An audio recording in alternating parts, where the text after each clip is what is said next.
नमस्कार और स्वागत है आपका हमारे खास कार्यक्रम में। आज हम बात करेंगे भारतीय राजनीति के एक महत्वपूर्ण घटनाक्रम पर, उपराष्ट्रपति चुनाव। संसद का मानसून सत्र गर्मा रहा है और इसी बीच उपराष्ट्रपति चुनाव के लिए चुनावी बिगुल बज चुका है। एनडीए ने जहां अपने उम्मीदवार के चयन की प्रक्रिया शुरू कर दी है, वहीं विपक्ष के इंडिया गठबंधन ने भी इस बार मुकाबले को दिलचस्प बनाने का ऐलान कर दिया है। उन्होंने भी उपराष्ट्रपति चुनाव में अपना उम्मीदवार उतारने का संकेत दिया है। तो क्या है विपक्ष की इस रणनीति के पीछे का मकसद? क्या यह एनडीए के लिए कोई चुनौती खड़ी कर पाएंगे? आइए जानते हैं। उपराष्ट्रपति का पद देश के दूसरे सबसे बड़े संवैधानिक पद के लिए चुनाव की प्रक्रिया शुरू हो चुकी है। एनडीए, जिसके पास लोकसभा और राज्यसभा में स्पष्ट बहुमत है, ने अपने उम्मीदवार के चयन का जिम्मा प्रधानमंत्री नरेंद्र मोदी और बीजेपी अध्यक्ष जेपी नड्डा को सौंपा है। लेकिन इस बार चुनावी मैदान एक तरफा नहीं होने वाला। विपक्ष के नवगठित इंडिया गठबंधन ने भी ताल ठोकने का फैसला किया है। 26 दलों के इस गठबंधन ने संकेत दिए हैं कि वे भी उपराष्ट्रपति पद के लिए अपना उम्मीदवार मैदान में उतारेंगे। तो आखिर क्या है इंडिया गठबंधन की इस रणनीति के पीछे का मकसद? सबसे पहला और अहम कारण है एकता का प्रदर्शन। लोकसभा चुनाव 2024 से पहले विपक्ष यह दिखाना चाहता है कि वह अब एकजुट है और बीजेपी के खिलाफ एक मजबूत मोर्चा बना सकते हैं। दूसरा बड़ा मकसद है सीधा मुकाबला पेश करना।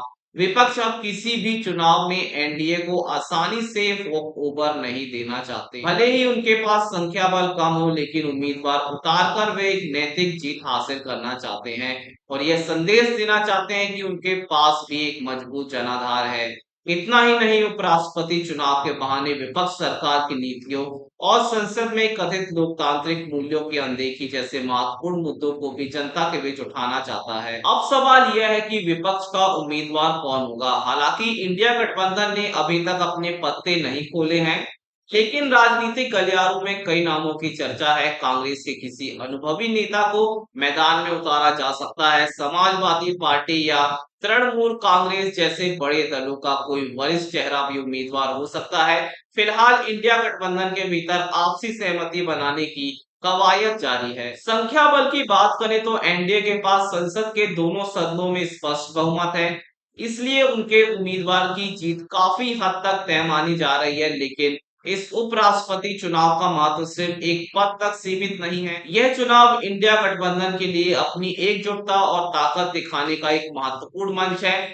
ये 2024 के लोकसभा चुनाव से पहले विपक्ष की तैयारियों का एक अहम संकेत भी है। तो क्या उपराष्ट्रपति चुनाव में इंडिया गठबंधन का यह दाव एनडीए के लिए कोई चुनौती खड़ी कर पाएगा?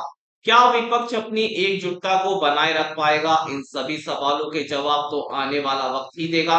फिलहाल भारतीय राजनीति में यह मुकाबला दिलचस्प मोड़ पर खड़ा है। आज के लिए बस इतना ही।